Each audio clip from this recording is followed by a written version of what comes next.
Assalamualaikum warahmatullahi wabarakatuh. Selamat datang di Guprak Channel.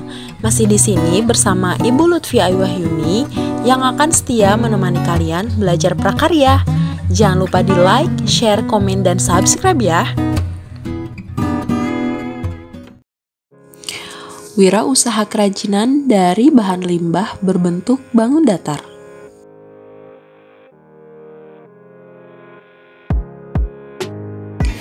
Produk kerajinan pada awalnya dibuat untuk tujuan fungsional, baik untuk kepentingan keagamaan atau religius maupun kebutuhan praktis.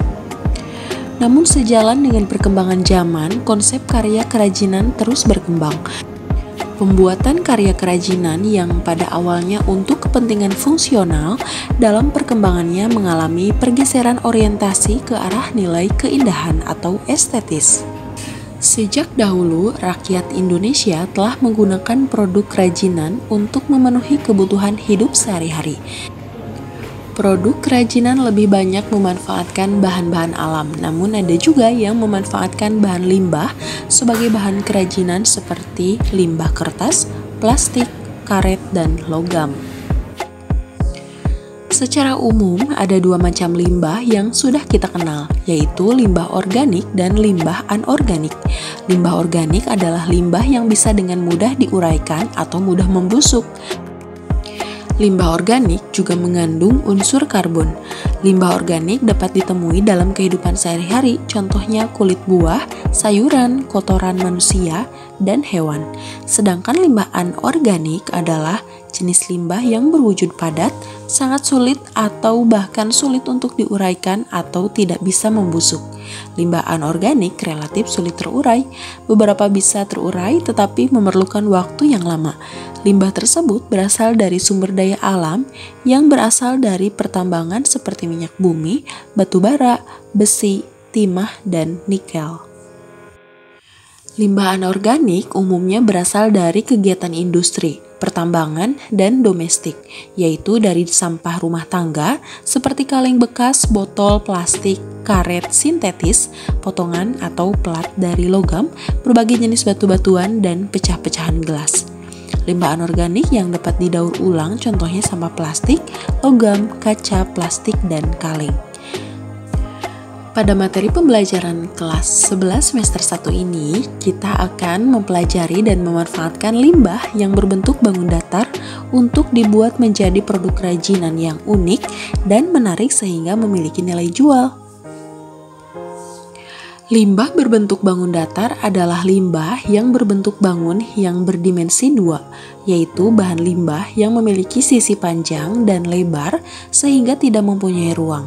Limbah berbentuk bangun datar dapat berupa bidang beraturan seperti lingkaran, segi 4, segitiga, dan bangun tidak beraturan. Contoh, limbah berbentuk bangun datar antara lain daun, kertas, kain perca, dan plastik. Perencanaan usaha kerajinan dari bahan limbah berbentuk bangun datar. Aspek-aspek penting dalam perencanaan usaha kerajinan dari bahan limbah berbentuk bangun datar adalah sebagai berikut. Yang pertama, ide dan peluang usaha kerajinan dari bahan limbah berbentuk bangun datar. Persiapan yang dapat kalian lakukan dalam menganalisis peluang usaha adalah sebagai berikut. Yang pertama, meneliti berapa luas usaha yang akan dipilih. Kemudian, bentuk usaha apa yang akan dipilih. Yang ketiga, jenis usaha apa yang akan ditekuni, kemudian informasi usaha yang akan diterima, dan ada atau tidaknya peta usaha yang menguntungkan. Setelah mengidentifikasi peluang usaha, seorang wirausaha kerajinan memilih jenis usaha produk kerajinan. Menganalisis peluang usaha pada produk kerajinan dimaksudkan untuk menemukan peluang dan potensi usaha yang dapat dimanfaatkan, serta untuk mengetahui besarnya potensi usaha yang tersedia dan berapa lama usaha tersebut dapat bertahan. Terdapat beberapa cara atau metode dalam melakukan pemetaan potensi usaha, baik secara kuantitatif maupun kualitatif. Analisis SWOT adalah salah satu kajian terhadap lingkungan internal dan eksternal perusahaan. Analisis ini didahului oleh proses identifikasi faktor eksternal dan internal untuk menentukan strategi terbaik. Kemudian dilakukan pembobotan terhadap tiap unsur SWOT berdasarkan tingkat kepentingan. Analisis internal lebih menitikberatkan pada aspek kekuatan dan kelemahan, sedangkan analisis eksternal untuk menggali dan mengidentifikasi semua gejala peluang yang ada dan yang akan datang serta ancaman dari kemungkinan adanya pesaing atau calon pesaing. Dengan analisis SWOT, dapat ditentukan strategi pengembangan usaha produk kerajinan dalam jangka panjang sehingga tujuan dapat dicapai dengan jelas dan dapat dilakukan pengambilan keputusan secara tepat.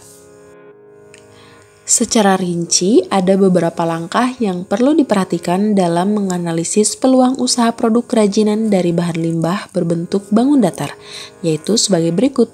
Yang pertama, penetapan kelayakan usaha. Pada tahap analisis kelayakan usaha produk kerajinan ini, ada beberapa langkah yang harus kita lakukan.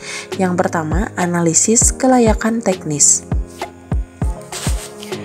Dalam melaksanakan analisis kelayakan teknis, perlu diperhatikan berbagai macam teknis pembuatan karya kerajinan. Ada berbagai macam teknis yang dapat dilakukan dalam pembuatan produk kerajinan dari bahan limbah berbentuk bangun datar, seperti misalnya teknik anyam, teknik kolase, dan lain-lain. Yang kedua, analisis peluang pasar.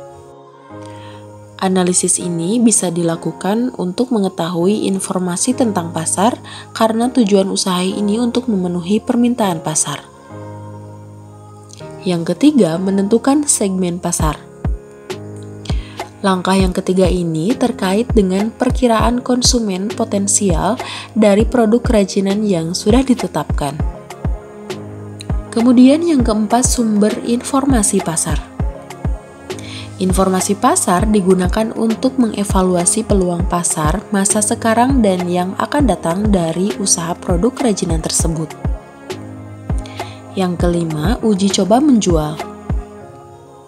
Uji coba pasar cenderung menjadi teknik riset utama untuk mengurangi resiko pada usaha produk kerajinan dan menilai keberhasilannya. Yang keenam, studi kelayakan pasar.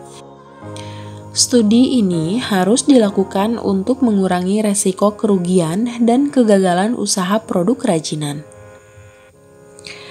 Analisis yang selanjutnya adalah analisis kelayakan finansial. Analisis kelayakan finansial merupakan landasan untuk menentukan sumber daya finansial yang diperlukan untuk tingkat kegiatan tertentu dan laba yang bisa diharapkan.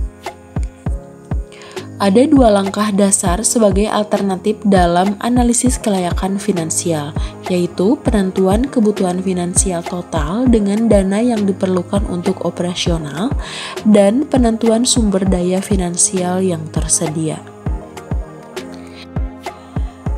Analisis yang selanjutnya adalah membedakan persaingan. Analisis persaingan ini sangat penting dalam rangka pengembangan dan keberlanjutan usaha produk kerajinan yang akan dikembangkan. Tujuan dalam mengembangkan ide dan peluang usaha pada produk kerajinan sebagai berikut. Yang pertama, ide dalam pembuatan produk agar diminati konsumen. Kemudian, ide dalam pembuatan produk agar dapat memenangkan persaingan. Selanjutnya, ide dalam pembuatan dan pendayagunaan sumber-sumber produksi. Ide yang dapat mencegah kebosanan konsumen di dalam pembelian dan penggunaan produk. Dan yang terakhir, ide dalam pembuatan desain, model, corak, warna, produk agar disenangi konsumen.